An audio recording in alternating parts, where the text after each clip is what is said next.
Chia là bóng ở xưa của phố ngàyนี้ខ្ញុំមកធ្វើតាក់តងពីកំណត់ file នៅក្នុង Ubuntu គឺហ្នឹងអញ្ចឹងដំបូងយើងត្រូវកើត directory សិនអញ្ចឹងដើម្បីបង្កើត directory យើងប្រើ command mkd ហើយដកไปដើម្បីកើត subfolder នៅក្នុង directory របស់យើងហើយយើងមកកើត folder static ហើយ subfolder backup subfolder student ហើយ subfolder B នៅក្នុង B ហ្នឹងមាន subfolder ទូទៅផ្សេងទៀតពី A ដល់ I ហើយយើង enter ហើយយើងទៅ 3 មក 3 C ហើយយើង subfolder យើងបង្កើតហើយឥឡូវយើងមកឆែកយក file ដល់ file command ខ្ញុំប្រើ sudo file var .tab file nàyហើយយើងរកឈ្មោះ file អស់ណាដែលមានឈ្មោះUbuntu ហើយយើងមកទំហំវានៅធំជាង10 មេ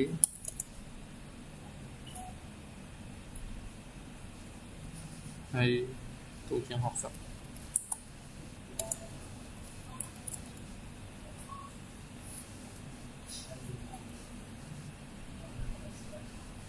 អូនឹងធ្វើដាក់សញ្ញា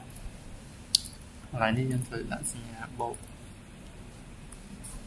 ឥឡូវយើងដាក់សញ្ញាដកដើម្បីបញ្ជាក់វាធំ10 មេទូជាង10 មេតែឥឡូវ file ទាំងអស់នេះគឺ file ដែលយើងដាក់ប្រើ command sudo file មិនហើយយើងចង់ copy ទាំងអស់ហ្នឹងចូលទៅក្នុង subfolder A ដល់ I ហើយយើងប្រើ command នេះដែរតមកយើងថែម command execute មួយហើយ command copy ដើម្បីហើយយើងបើក curly brace នេះដើម្បីដំណើរឲ្យមកកដុបនេះហើយយើងចង់ដាក់វាទៅចូល folder static ចឹងយើងវាយ folder static backup student B តែយើងដាក់ back forward slash នេះកន្លងមួយហើយ enter ហើយយើង 3 អូខេហើយយើង move អានមួយអញ្ចឹងយើងត្រូវ move ផ្សេងទៀតយើងគាត់ប្រើ command ទៅតែហើយយើងដូរឈ្មោះហើយនេះផ្សេង